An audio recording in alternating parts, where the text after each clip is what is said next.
The YouTube thumbnail makes a huge difference in the click-through rate. You know, if people are actually going to click on it and watch your video. So how do you design great thumbnails for YouTube videos?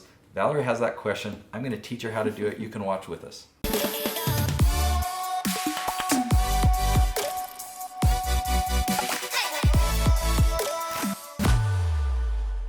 Okay, so my advice is actually a little bit unconventional, but it's easier to do. Okay. Okay, so how you start out in designing or knowing what's a good thumbnail design is just go to YouTube Okay. and see what stands out to you. So I like this one right here. That one actually stood out. And I'm like, hey, that's my own thumbnail.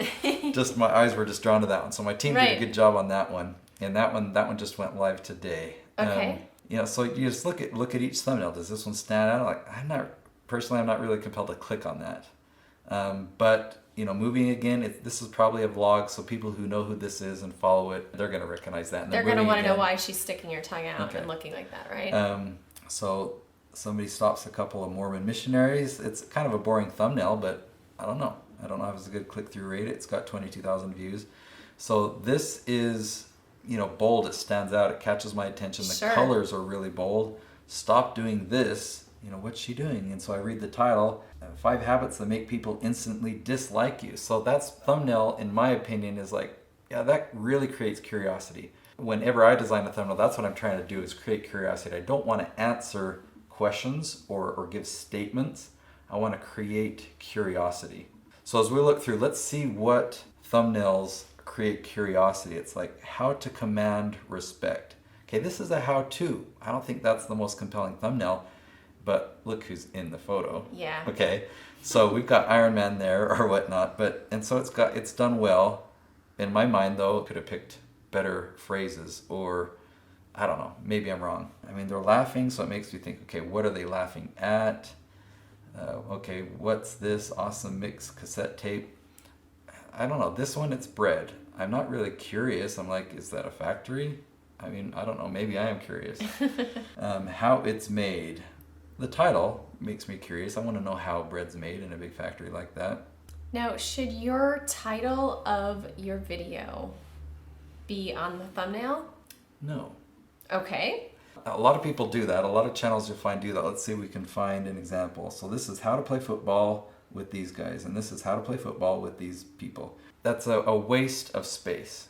Okay. Because the title here is always going to be associated with the thumbnail. Okay. So a better strategy is to use the text in a different way. Like right here, DNA is amazing, DNA is amazing. They could have put something like, I'm having a hard time finding something really compelling about DNA, but it's, you know, the five advantages or something like that. So you're like, well, DNA is amazing and there's 5 advantages. I want to know what the 5 are. You know, so that was, in my opinion, that was lame, but I mean, that gives you an example. So reduce your sugar intake, 10 tips. And here it's 10 practical tips to reduce sugar. So in the title, because I recommend so much that we do keyword research and we're finding people's questions, we have a very clear strategy on the title. And people will say, well, can we do anything to the title to make it more catchy, kind of like a news article headline or a magazine or something that's more sensational? Yeah. Save that for the thumbnail. Okay, so that's where you can get creative and have a little bit of fun. Totally. And the title of the video is going to be more methodical. Mm-hmm.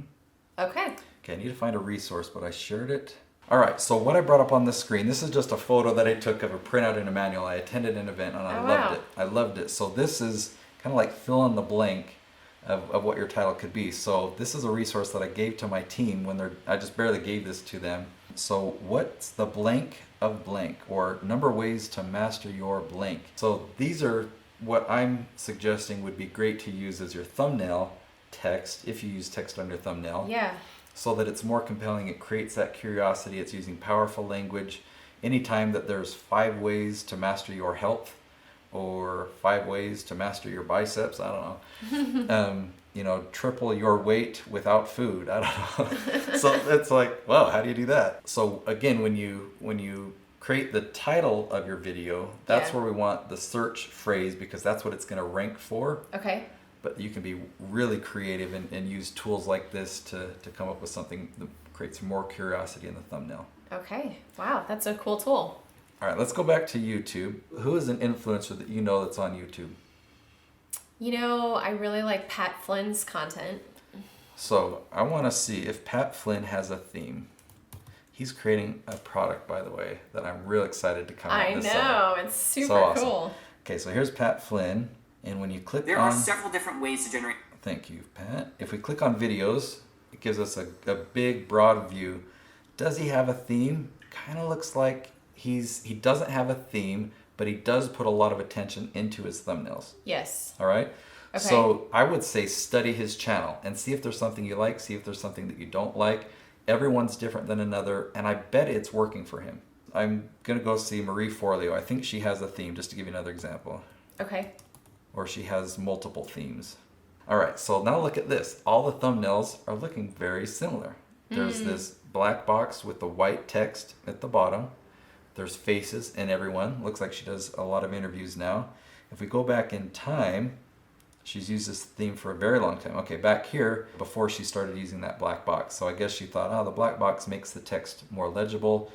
She went to a little bit smaller font. Okay. I don't know if that was good or bad on her part. That's just She an also observation. started throwing in her logo, if you noticed that. Yeah, I didn't actually notice that. But yeah, so that's where she's incorporated her branding. Very cool, Marie TV.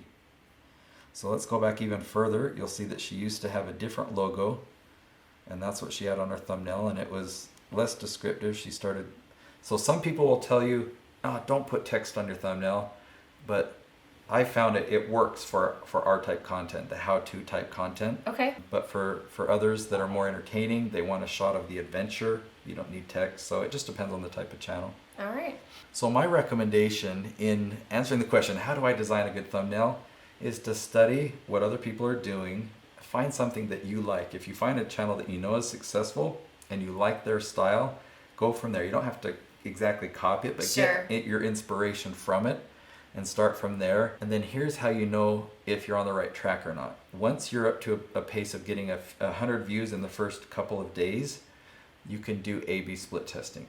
Okay. So YouTube has announced that they're going to be adding A/B testing into their Creator Studio. Okay. I'm hoping that comes out this summer. Okay. Right now I use TubeBuddy for that. And how that works with TubeBuddy is we'll put up a video, we'll upload one thumbnail, we let it run for 3 days, Okay. and then with TubeBuddy we upload an alternate. And it will then test both versions back and forth, and we'll see which one, based on the same number of impressions, has a higher click-through rate. Okay. And then we just keep the winner. So that way, when you're doing A/B testing like that, you learn which ones perform better. And you think, oh, all I did on this one was I changed it from blue to red, and it had a better click-through rate. Sometimes it's something simple like that. So you can have a great design, you just tweak one thing, you change the font on the text, and it will have a better click-through rate. And so you can learn and get better and better and better. Wow. That's cool. It sounds like TubeBuddy is a pretty good tool. Yeah, I recommend it. Now, most people recommend it for the keyword research tools of it, where I actually use SEMrush, the keyword magic tool, way better tool, but I use TubeBuddy especially for the A/B testing. Great. So in wrapping up this video, there's a lot of other answers we could have talked about. There's people who say you've got to have faces in the video that shows the whites of the eyes. Go onto YouTube, and I recommend the same for you. Search for other videos that answer this question. I just wanted to answer it in a different way that other people haven't talked about. There are other great tutorials that will actually go into Photoshop and show you what to do and how to design that, and I recommend watching those. So hopefully you found this helpful as well. And I talk a lot about keyword research, don't I? You do. There's a reason for that. It really helps your videos rank on day one on YouTube. And I've outlined step-by-step how to do this in my keyword research guide, and I give it away for free. So if you click the link below, you can get access to that, and of course subscribe. So we'll see you tomorrow. Yeah.